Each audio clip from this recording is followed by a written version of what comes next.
এখন শুরু করছি আমি পদ্মজা পর্ব ৫৮। রাতের আধার কেটে ভোরের আলোর মাধ্যমে শুরু হয়েছে আরেকটি নতুন দিন। পূর্ণা ও মগা মেঠোপথ ধরে হাওলাদার বাড়ি যাচ্ছে।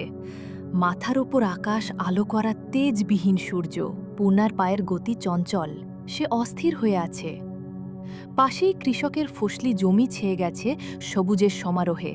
ফসলি জমির সবুজ আর ঘাস, গাছপালার ডগায় জমে থাকা শিশির বিন্দু সকালের প্রকৃতিতে এক অপরূপ সৌন্দর্য সৃষ্টি করেছে।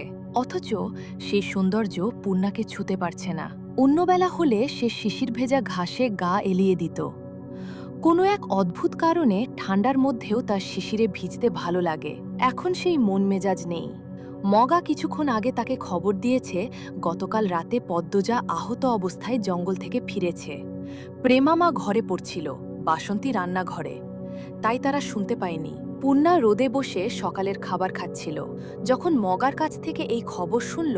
খাবার রেখে মগাকে নিয়ে বেরিয়ে পড়ে। কুয়াশা ঢাকা পথে উত্তরে হাওয়ায় কাঁপতে কাঁপতে পূর্ণা হাওলাদার বাড়ি আসে। এক ছুটে পদ্মজার ঘরে যায়। পদ্মজা ঘুমে, শিওরে ফরিনা বসে আছেন। পূর্ণা করুণ স্বরে জানতে চাইল, ও খালাম্মা, আপার কি হয়েছে? ফরিনা ইশারায় শান্ত হতে বললেন, তারপর মুখে ধীরে সুস্থে রাতের ঘটনা খুলে বললেন।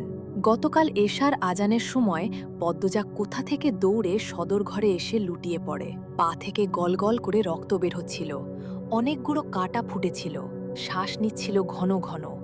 গালের চামড়ারও একই অবস্থা। ফরিনা, লতিফা, আমিনা, রিনু পদ্মজাকে দেখে চমকে যায়। আমিনা দূরে দাঁড়িয়ে থাকলেও বাকি তিনজন পদ্মজাকে ধরে ঘরে নিয়ে আসে। পদ্মজা পানি খেতে চায়। পানি খাওয়ার পর বলে সে জঙ্গলে গিয়েছিল। জঙ্গলের কথা শুনে উপস্থিত দুজন কাজের মেয়ে ও ফরিনার মুখ পাংশুটে হয়ে যায়। তারা আর প্রশ্ন করেনি, যেন বুঝে গিয়েছে কি হয়েছিল। কাঁটা বের করতে গিয়ে আরও রক্তক্ষরণ হয়েছে। পদ্মজা যন্ত্রণায় ঠোঁট কামড়ে শুয়েছিল, চোখ দিয়ে অনবরত জল পড়েছে। ব্যান্ডেজ করা খুব দরকার ছিল। কাটা ছেঁড়ার প্রাথমিক চিকিৎসা সম্পর্কে ফরিনার ধারণা নেই, তাই তিনি মজিদ হাওলাদারকে গিয়ে বলেন এই বাড়িতে প্রায়ই মারামারি কাটাকাটি চলে, তাই মজিদ হাওলাদারের কাছে ব্যান্ডেজ, স্যাভলন সহ বিভিন্ন জিনিসপাতি রয়েছে। তিনি প্রাথমিক চিকিৎসার জিনিসপাতি নিয়ে আসেন।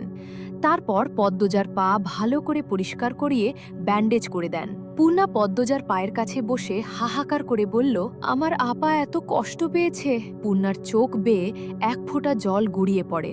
সে ফরিনার কাছে জানতে চায়, ভাইয়া কোথায়? তাৎক্ষণিক ফরিনার মুখটা ফেকাসে হয়ে যায়। তিনি মিনমিনে গলায় বললেন, জানি না। পূর্ণা অবাক স্বরে বলল, ভাইয়া জানে না আপার কথা? রাতে দেখেনি? বাবু তো বাড়ি তাহেই নাই। রানীরে যে খুঁজতে গেল আর আইসে না। রানী আপারে পাওয়া যায়নি? না। আচ্ছা। পদ্মজার শরীর নাড়াচ্ছে দেখে পূর্ণা কথা থামিয়ে দিল। সে পদ্মজার পেটের কাছে এসে বসল, বলল, আপা। পদ্মজা পিটপিট করে চোখ খুলে। জানলা দিয়ে সূর্যের আলো টুপ করে পদ্মজার চোখে মুখে ঝাঁপিয়ে পড়ে। পদ্মজা দ্রুত চোখ বুজে ফেলল, তারপর আবার ধীরে ধীরে চোখ খুলল। পূর্ণাকে দেখে অবাক হয়। উঠে বসতে চাইলে অনুভব করে পায়ে অনেক ব্যথা। সে পায়ের দিকে চেয়ে আরও অবাক হলো। পায়ে ব্যান্ডেজ এলো কি করে? মনে করার চেষ্টা করল। মনে মনে বিড়বিড় করে বলল, রাতে এক ছুটে অন্দরমহলে চলে আসি, ভুলেও পিছনে ফিরে তাকাইনি। সদর ঘর থেকে আম্মা ঘরে নিয়ে আসেন। আব্বা ব্যান্ডেজ করে দেন, আম্মা খাইয়ে দেন। অনেক রাত হয়, উনি তখনও ফিরেননি, তাই চিন্তা হয়। আম্মাকে জিজ্ঞাসা করলে আম্মা বলছিলেন চলে আসবে। তারপর কি হয়েছিল মনে নেই, ঘুমিয়ে পড়ি বোধহয়। পদ্মজা ভাবনা থেকে বেরিয়ে সর্বপ্রথমে ফরিনাকে প্রশ্ন করল, উনি ফিরেছেন? না। পদ্মজা কি বলবে বুঝতে পারছে না। সে অনেকক্ষণ পর বলল, চাচা আর রিদওয়ান ভাই ফিরেছে? আইছে তো। তোমার চাচা এহন কই জানি না। রিদওয়ান হের ঘরেই আছে। তাহলে আপনার ছেলে কোথায় আম্মা? পদ্মজা উত্তেজিত হয়ে পড়ে। পূর্ণা পদ্মজার এক হাতে চেপে ধরে অনুরোধ করে, আপা শান্ত হও। খালাম্মা, রিদওয়ান ভাই আর ছোট চাচা কিছু বলেনি ভাইয়ার ব্যাপারে? আপনি জিজ্ঞাসা করেননি? ফরিনা নির্বিকার স্বরে বললেন, আমি হেরার লগে কথা কই না। আপনার ছেলের জন্য আপনার চিন্তা হচ্ছে না? রাতে বাড়ি ফেরেনি, আপনি তো মা নাকি? পদ্মজার গলা কাঁপছে, তার বুকের হৃৎস্পন্দন বেড়ে গেছে। আমিরের কিছু হলে সে মাছ সমুদ্রে পড়বে। হেমলতার পর এই একটা মানুষকেই সে অন্ধের মতো বিশ্বাস করে, ভালোবাসে। ফরিনা নিশ্চুপ, তিনি পদ্মজার কথা পাত্তা দিচ্ছেন না। পদ্মজার পা ব্যথায় টনটন করে উঠে। শীতের সময় কাটা ছেঁড়া খুব যন্ত্রণার, যে যন্ত্রণায় পূর্ণা এখনও ভুগছে। সেদিন কাঁধে আঘাত পেল, আজও শুকায়নি ভালো করে, কিছুর ছোঁয়া লাগলেই ব্যথা করে। পূর্ণা পদ্মজাকে অনুরোধ করে বলল, আপা এমন করো না, ভাইয়া চলে আসবে, রানী আপাকে খুঁজতে গেছে, এজন্যই আসতে পারেনি। রানী আপার বাপ ভাই তো চলে আসছে, তুমি তো জানোই আপা রানী আপার বাপ ভাই কেমন। রানী আপার জন্য মায়া শুধু ভাইয়ার, তাই ভাইয়া রানী আপারে ছাড়া আসতে পারছে না। পূর্ণার কথাগুলো যুক্তিগত হলেও পদ্মজার মন মানছে না। গোলমাল তো আছেই। পদ্মজা পূর্ণাকে এক হাতে সরিয়ে বিছানা থেকে নামার জন্য এক পা মেঝেতে রাখে। সঙ্গে সঙ্গে পুরো শরীরে একটা সূক্ষ্ম তীব্র ব্যথা ছড়িয়ে পড়ে। পদ্মজা আর্তনাদ করে শুয়ে পড়ে। ফরিনা ও পূর্ণা আতকে উঠল, পদ্মজাকে জোর করে শুয়ে দিল। কিন্তু পদ্মজা নাছোড়বান্দা, সে তার স্বামীর খবর যতক্ষণ না পাবে শান্ত হবে না। ফরিনা আশ্বস্ত করে বললেন, ওরা বাবুর ক্ষতি করব না, বাবুর কাছে ওদের অনেক কিছু পাওনের আছে, কাগজে কলমে এই বাড়িদার মালিক বাবু। পদ্মজা তীর্যকভাবে তাকালো, বলল, আপনি সব জানেন তাই না? পূর্ণা ফোড়ন কাটে, কি জানবে? পূর্ণার উত্তর না দিয়ে পদ্মজা ফরিনাকে প্রশ্ন করল, বলুন আম্মা। ফরিনা আর চোখে দরজার দিকে তাকালেন। ফরিনার দৃষ্টি অনুসরণ করে পদ্মজা পূর্ণাও তাকালো। কে যেন দাঁড়িয়ে আছে, শাড়ি দেখে মনে হচ্ছে লতিফা। পূর্ণা ডাকতে উদ্যত হয়। পদ্মজা পূর্ণার হাত ধরে ফেলে, ইশারা করে চুপ থাকতে। তারপর ফরিনাকে প্রশ্ন করে, তাহলে আপনি নিশ্চিত ওরা ওনার ক্ষতি করবে না? জানে মারব না। এ কথা শুনে পদ্মজা হক চকিয়ে যায়। সে উৎকর্ণ হয়ে বলল, এ কথা কেন বলছেন? ফরিনা আবার নিশ্চুপ হয়ে গেলেন। পদ্মজার মাথার রগ রাগে দপদপ করছে। এই বাড়ির মানুষগুলোর মনের ভাবনার কিনারা এত জটিল, কিছুতেই ধরা যাচ্ছে না। এক একবার এক একজনের এক এক রূপ। পদ্মজাকে সারাদিন এটা এটা বলে বিছানায় রাখা হয়। ফরিনা সারাদিন পদ্মজার খেয়াল নিলেন। পদ্মজা সারাক্ষণ উনি উনি করে গেছে। ফরিনা কোনো জবাবই দিলেন না। আর দরজার ওপাশে সারাক্ষণ লতিফা ছিল। পূর্ণা অনেকবার লতিফাকে ধরেছে। তখন লতিফা হেসে বলেছে, পদ্ম আপা কেমন আছে, দেখতে আইছিলুম। পূর্ণা কঠিন স্বরে অনেকবার নিষেধ করেছে যেন আর না আসে, তবুও লতিফা এসেছে। পদ্মজা পূর্ণাকে নিষেধ করার পর পূর্ণা স্থির হয়। বিকেল হয়ে যায়, তবুও আমিরের দেখা নেই। এদিকে পদ্মজা বিছানায় বসে ইশারায় ফজরের নামায় কাজা করেছে। দুপুরের আছরের নামায়ও বসে বসে ঈশ্বসে ইশারায় করেছে। অসুস্থ মানুষ অজু ছাড়া কোনো উপায়ে নিজেকে পবিত্র করে নামায় পড়তে পারে। নামায় শিক্ষা ঘাটলেই পাবেন। ফরিনা দুপুরে না করেছিলেন, এত কষ্ট কইরে নামাজের কি দরকার? কইর না, আল্লাহ মাফ করব এমনিতে। পদ্মজা তখন মিষ্টি করে হেসে জবাব দিয়েছিল, যতক্ষণ হুঁশগান আছে নামায় ছাড়ার পথ নেই আম্মা। আল্লাহ তাআলা অসুস্থ মানুষকে ইশারায় নামায় পড়ারও পথ দিয়েছেন। এটা কেন দিয়েছেন? নামায় বাধ্যতামূলক বলে। ইসলামে নামাজের গুরুত্ব অনেক বেশি আম্মা। ফরিনা এই কথার উপরে কিছু বলতে পারেননি। পদ্মজা ধর্মকর্ম নিয়ে খুব জানে। পদ্মজার কাছ থেকে তিনি অনেক কিছু শিখেছেন। ধর্মের কথা বলার সময় পদ্মজা অন্য সব কিছু ভুলে যায়। তাই পুরোটা দুপুর তিনি পদ্মজাকে ইসলাম ধর্মের খুঁটিনাটি নিয়ে প্রশ্ন করেই গেছেন। বিকেলবেলা পূর্ণা জানালো সে আজ এই বাড়িতে থাকবে। পদ্মজা এই কথা শুনে আতঙ্কিত হয়ে পড়ে। সে জোরাজুরি করে পূর্ণাকে মোড়ল বাড়িতে পাঠিয়ে দেয়। এই বাড়ি মোটেও সুবিধার না, সে ঝুঁকি নিতে চায় না। পূর্ণা চলে যাওয়ার আগে পদ্মজা কিছু সুরার নাম বলে দেয়। একটা 2 লাইনের সুরা শিখিয়ে দেয়, যেন পড়ে ঘুমায়, তাহলে বিপদ হবে না। পূর্ণা চলে যাওয়ার কিছুক্ষণের মধ্যেই আজান পড়ে সন্ধ্যার। পূর্বের নিয়মেই নামায় পড়ে পদ্মজা। ফরিনা পদ্মজার ঘর ছাড়েন, রান্নাঘরে যান।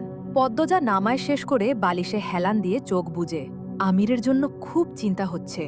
2 দিন কেটে যাচ্ছে, আমিরের দেখা নেই। পদ্মজার মনের অবস্থা করুণ, বারবার দীর্ঘশ্বাস ছাড়ছে। প্রহর গুনছে, এই বুঝি মানুষটা চলে এলো। পদ্মবতী পদ্মবতী বলে একাকার করে দিল ঘর, কিন্তু আসে না। পদ্মজার বুকের বাম পাশে চিনচিন ব্যথা বেড়েই চলেছে। গতকাল রাতে আক্রমণ করা লোকটিকে সে তখন চিনতে পারেনি, কিন্তু এখন আন্দাজ করতে পারছে। তবে আমিরের শূন্যতা তাকে পোড়াচ্ছে খুব। সে এমন ছটফটানি নিয়ে আর থাকতে পারছে না। আহত পা মাটিতে রাখে। ভর দিতেই আবার সেই তীব্র ব্যথা, কিন্তু এর চেয়েও গভীর ব্যথা আমিরের দেখা না পাওয়া। পদ্মজার 2 পায়ের পাতার এক পাশ অক্ষত। সে ওই এক পাশ দ্বারা মাটিতে ভর দিয়ে ধীরে ধীরে একতলায় যায়। সোজা চলে আসে রিদওয়ানের ঘরে। দরজা একটু খোলা ছিল। পদ্মজা একবার ভাবল কড়া নেড়ে ঘরে ঢুকবে, কি মনে করে যেন আর কড়া নাড়ল না। সোজা দরজায় ধাক্কা মারে। তখনই রিদওয়ান চমকে ঘুরে তাকায়। পদ্মজাকে দেখে তাড়াতাড়ি শার্ট পরতে উদ্যত হয়। পদ্মজা মুচকি হেসে বলল, শার্ট পরে লাভ নেই, চোখে পড়ে গেছে। রিদওয়ান ফিরে দাঁড়ালো, লম্বা করে হেসে শার্ট পরল। তারপর বোতাম লাগাতে লাগাতে বলল, বুদ্ধিমতী, তো দেখতে এসেছ? কেমন আছি? ভালো নেই? ছুরি এবং ছুরির মালিক দুজনেরই তেজ বেশি ছিল। পদ্মজা তিরস্কার করে হাসল। 2 কদম এগিয়ে এসে বলল, পাগলের প্রলাপ, আন্দাজ ঠিক হবে ভাবিনি। এবার বলুন, উনি কোথায়? রিদওয়ান ভ্রু দুটি বাঁকিয়ে বলল, আমির? পদ্মজা জবাব দিল না। রিদওয়ান বলল, আমি জানব কি করে? তোমার জামাই কোথায়? জানেন না? পদ্মজার কড়া প্রশ্ন। রিদওয়ান উত্তরে হাসল। সে আলমারি থেকে একটা ছুরি বের করে দেখল। তারপর শীতল স্বরে প্রশ্ন করল, তোমার ছুরিটার নাম কি? কোন দেশ থেকে এনে দিয়েছে আমির? ফুটপাত থেকে কেনা। ছুরির ধার থাকলেই চলে, অভিজ্ঞ হতে হয় আক্রমণকারীর হাত। তাই ছুরির নাম না খুঁজে নিজের হাতটাকে অভিজ্ঞ করুন। পদ্মজার সূক্ষ্ম অপমান বুঝতে রিদওয়ানের অসুবিধা হয় না। সে আলমারির কপাট লাগিয়ে এগিয়ে আসে, বলে, ব্যঙ্গ করছো? পদ্মজা তীক্ষ্ণ চোখে তাকিয়ে রইল রিদওয়ানের দিকে। তারপর বলল, কি আছে জঙ্গলে? তা জেনে তুমি কি করবে? কোন অপরাধ চলছে তোমাকে জানতে হবে না। তখনও তো মারতে এসেছিলেন, এখন তো কাছে আছি, আক্রমণ করছেন না কেন? রিদওয়ান হাসল, পদ্মজার পিছনে গিয়ে দাঁড়ায়। পদ্মজার ঘাড়ে ফু দেয়। সঙ্গে সঙ্গে পদ্মজা দূরে সরে যায়, হুমকি দিয়ে বলে, নোংরামি করার সাহস করবেন না। তখনের আঘাতগুলো ভুলে যাবেন না। আমি আমাকে রক্ষা করতে জানি। এজন্যই পালিয়ে এসেছিলে? পদ্মজা ক্ষণকালের জন্য পালিয়েছে। যাই থাকুক, আমি খুঁজে বের করবই, আর ধ্বংসও করব আমি। দেখো পদ্মজা, তুমি আর এসব ঘেটো না। সুখে আছো, সুখে থাকো। পরিণতি খারাপ হবে। ভালো করে বলছি, ঢাকা ফিরে যাও। এমুখও আর তাকিও না। ভয় পাচ্ছেন? কাকে? তোমাকে? রিদওয়ান সশব্দে হাসল। রিদওয়ানের হাসি পদ্মজার গায়ে জ্বালা ধরিয়ে দিচ্ছে। রিদওয়ান হাসতে হাসতে বলল, তোমাকে ভয় পাবে রিদওয়ান? উনি কোথায় সত্যি জানেন না? না, জানি না। আমি কিন্তু কি করবে? খুন করবে? রিদওয়ান কিরমির করে এগিয়ে আসে। পিছন থেকে পদ্মজার 2 হাত মুচড়ে ধরে বলল, ভালো করে বলছি, আর গভীরে যেও না। এককালে তোমাকে বিয়ে করার কথা ভেবেছিলাম বলে বলছি। আর গভীরে যেও না। তোমার করুণ দশা আমিও আটকাতে পারবো না। ছাড়ুন আমাকে। ছাড়বো না। রিদওয়ান পদ্মজার কাঁধে ঠোঁট ছোঁয়াতেই পদ্মজার সারা শরীর রি রি করে ওঠে, মাথা দিয়ে পিছনে থাকা রিদওয়ানের মুখে আঘাত করে। রিদওয়ান কিছুটা পিছিয়ে যায়, নাকে ভীষণ ব্যথা পেয়েছে। সে কিরমির করে হিংস্র জন্তুর মতো তাকায়। বলিষ্ঠ মোটাসোটা শরীরটাকে হারানো যে কোনো মেয়ের জন্য অসাধ্য। পদ্মজা নিজেকে রক্ষা করার জন্য টেবিল থেকে জগ নেয় হাতে। রিদওয়ান বলে, তুমি বাড়াবাড়ি করছো পদ্মজা। উনি যদি জানতে পারে আপনি আমার সাথে এই অসভ্যতামে করেছেন, আপনার দেহে প্রাণ থাকবে না। রিদওয়ান ফিক করে হেসে দিল, যেন মাত্রই পদ্মজা মজার কথা বলল। রিদওয়ান হাসি ঠোঁটে রেখে বলল, আগে তো নিজেকে বাঁচাক, তারপর আমাকে প্রাণে মারবে। রিদওয়ানের এই কথাটি যেন বজ্রপাত ঘটায়। পদ্মজা চিৎকার করে জানতে চায়, কোথায় রেখেছেন উনাকে? কি করেছেন উনার সাথে? ঘরে যাও পদ্মজা। আপনি বলুন, উনি কোথায়? যাও ঘরে। বলুন আপনি। পদ্মজা জগ ছড়ে মারে রিদওয়ানের দিকে। রিদওয়ান সরে দাঁড়ায়। জগ স্টিলের থালা বাসনের উপর পড়ে। বিকট শব্দ হয়। সেই শব্দ শুনে খলিল ছুটে আসেন মজিদ। আসেনি একজন মহিলাও। পদ্মজা বিছানার উপর ছুরি দেখে দ্রুত হাতে তুলে নেয়। সে তার নিজস্ব কৌশল ব্যবহার করে রিদওয়ানকে আঘাত করতে উদ্যত হয়। রিদওয়ান ছুরিসহ পদ্মজার হাত ধরে ফেলে। তারপর ফিসফিসিয়ে বলে, তোমার 3 বছরের ছুরি চালানোর অভিজ্ঞতা আর আমার 20 বছরের পেশা, পেরে উঠতে পারবে না। পদ্মজার হাত থেকে খলিল ছুরি টেনে নেয়। পদ্মজা হিংস্র বাঘিনী হয়ে ওঠে। আমিরের শোকে তার মাথা কাজ করছে না। 2 দিন হয়ে গেল আমিরের দেখা নেই। সারা শরীরে ব্যথা। তার নিজেকে উন্মাদ মনে হচ্ছে। সে রাগে রিদওয়ানের গলা চেপে ধরে। রিদওয়ান পদ্মজার হাত থেকে ছোটার চেষ্টা করে, পদ্মজাকে নানাভাবে আঘাত করে। পদ্মজা কিছুতেই ছাড়ে না। তার শরীরের শক্তিটি যেন দ্বিগুণ বেড়ে গেছে। আমির তার জীবনে কতটা মূল্যবান তা কেউ জানে না। আমিরের জন্য সে সব কিছু করতে পারে। খলিল এক হাতে পদ্মজার চুল মুঠ করে ধরে, অন্য হাতে পদ্মজার গাল চেপে ধরে বলে, ব্যর্থেরি, আমার ছেড়ারে ছাড়। তাও পদ্মজা ছাড়ে না। মজিদ এগিয়ে আসে, পদ্মজাকে টেনে সরায়। পদ্মজার শরীর কাঁপছে। সে চিৎকার করে বলছে, উনার কিছু হলে আমি কাউকে ছাড়ব না, মেরে ফেলব। মেরে ফেলবো একদম। রিদওয়ান ছাড়া পেয়ে প্রাণ ভরে নিঃশ্বাস নেয়। তারপরই তেরে এসে পদ্মজার গালে থাপ্পড় বসায়। পদ্মজার গালের ক্ষত থাপ্পড়ের ভার নিতে পারেনি, চামড়া অনেক বেশি ছিঁড়ে যায়। পদ্মজার 2 হাত মজিদ ধরে রেখেছেন। পদ্মজা মজিদকে খেয়াল করেনি। সে চেঁচিয়ে ফরিনাকে ডাকে, আম্মা, আম্মা আপনি কোথায়? আম্মা, ওরা আপনার ছেলেকে মেরে ফেলবে, আম্মা। ফরিনা আসেন না। খলিল হুঙ্কার ছাড়েন, এই খাকির ছেড়ির আগুন বেশি গত্রে, ছেড়া দে রিদু। পদ্মজার কান দিয়ে ধোঁয়া বের হচ্ছে। সে মুখ ভর্তি থুথু ছুড়ে দেয় খলিলের মুখের ওপর। তাৎক্ষণিক রিদওয়ান পদ্মজার শাড়ির আঁচল দিয়ে পদ্মজারই গলা পেঁচিয়ে ধরে কিরমির করে বলল, এই মারঝি, তোরে অনেকক্ষণ ধরে বোঝাচ্ছিলুম, ভালো কথা কান দিয়ে ঢুকে না, মায়ের মতো হয়েছস। তোর মারেও মেরে দিতাম যদি নিজে থেকে না মরত। পদ্মজার চোখ উল্টে যাচ্ছে। মুজিদ রিদওয়ানকে বলে, রিদওয়ান, ওরে ছেড়ে দে, মরে যাবে। রিদওয়ান তাও ছাড়ে না। খলিল রিদওয়ানকে জোরে ধাক্কা দিয়ে সরালেন। পদ্মজার শরীরের সব শক্তি শেষ। সে কাশতে কাশতে মেঝেতে লুটিয়ে পড়ে। চোখ বুজে আসে।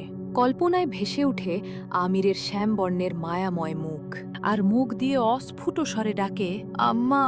তারপরই জ্ঞান হারায়। 3 জন পুরুষের মাঝে লুটিয়ে পড়ে আছে পদ্মজা। বুকে শাড়ি নেই, খয়েরি রঙের ব্লাউজ পরা, গলায় লাল দাগ, মুখে নখের আঁচড়, গালে চেপে ধরার দাগ, চামড়া ছিঁড়ে যাওয়ার রক্ত। ফর্সা 2 হাত শক্ত করে চেপে ধরার দাগ জল জল করে ভেসে আছে। চুল কয়টা ছিঁড়ে পড়ে আছে আশেপাশে। পায়ের সাদা ব্যান্ডেজ আবার লাল হয়ে উঠেছে। আগুন সুন্দরী পদ্মজার খুঁতহীন রূপে খুঁতের মেলা বসে গেছে। জানলা দিয়ে আসা উত্তরে হাওয়ায় হুঁশহারা পদ্মজার রক্ত ধীরে ধীরে শুকাতে থাকে। কেউ নেই তাকে বুকে আগলে ধরার জন্য। পদ্মজার অবস্থা দেখে যেন ঘরের দেয়ালগুলোও গুমড়ে গুমড়ে কাঁদছে। এখানেই শেষ হলো আমি পদ্মজা পর্ব 58।